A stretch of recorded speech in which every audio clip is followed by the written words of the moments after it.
Iran যুদ্ধ ঘিরে মধ্যপ্রাচ্যে অগ্নিগর্ভ পরিস্থিতির মাঝেই নাটকীয় এক কূটনৈতিক সমঝোতার খবর সামনে এসেছে।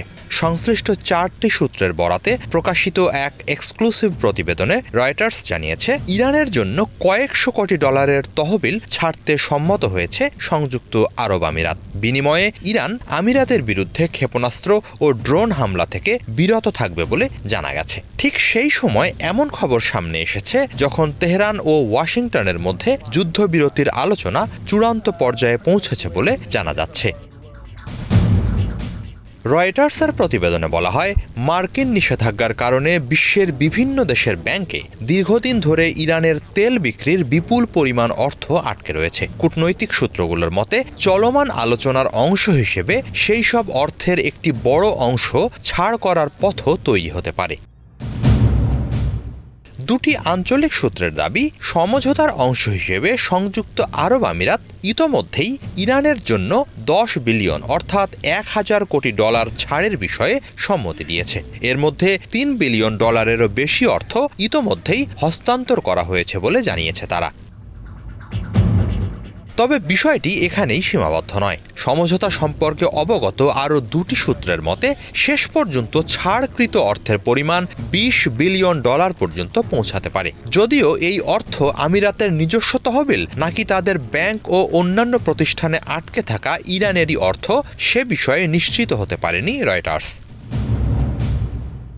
এ বিষয়ে জানতে চাইলে আমিরাতের এক কর্মকর্তা বলেন, আঞ্চলিক উত্তেজনা কমানো এবং দীর্ঘমেয়াদী শান্তি ও স্থিতিশীলতা নিশ্চিত করাই তাদের পররাষ্ট্রনীতির অন্যতম প্রধান লক্ষ্য। তিনি জানান, সংঘাত প্রশমনে যুক্তরাষ্ট্র সহ আন্তর্জাতিক উদ্যোগগুলোকে সমর্থন করছে আবুধাবি। সে কারণেই তারা শান্তিপূর্ণ সমাধানের পক্ষে কাজ করছে।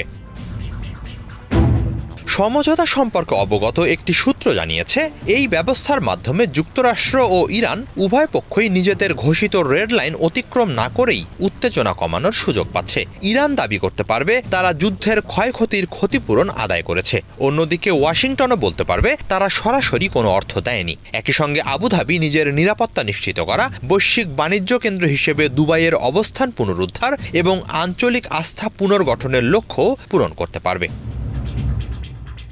আরেকটি সূত্র জানায়, এই অর্থ ছাড়ের বিনিময়ে ইরান আমিরাতে হামলা বন্ধ করবে। শুধু তাই নয়, পাশাপাশি দুই দেশের মধ্যে গোয়েন্দা তথ্য বিনিময়, অর্থনৈতিক সহযোগিতা এবং কূটনৈতিক সম্পর্ক আরও গভীর করার উদ্যোগও নেওয়া হবে। ইরান উপসাগরীয় অঞ্চলের অন্তত আরও দুটি দেশের সঙ্গেও অনুরূপ সমঝোতার চেষ্টা চালাচ্ছে বলে সংশ্লিষ্ট সূত্র রয়টার্সকে জানিয়েছে।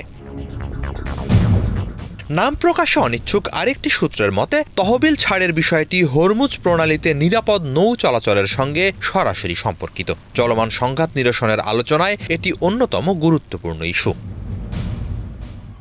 বিশ্লেষকদের মতে, এই সমঝোতা বাস্তবায়িত হলে তা শুধু অর্থনৈতিক লেনদেনের বিষয়েই সীমাবদ্ধ থাকবে না, বরং দীর্ঘদিনের বৈরিতার পর ইরান ও সংযুক্ত আরব আমিরাতের সম্পর্কের ক্ষেত্রে একটি গুরুত্বপূর্ণ মোড় ঘোরানোর ইঙ্গিত বহন করবে। মধ্যপ্রাচ্যের উত্তপ্ত ভূরাজনীতিতে এটি হতে পারে উত্তেজনা প্রশমনের নতুন অধ্যায়ের সূচনা। হিজল জোবায়ের, বাংলা ভিশন।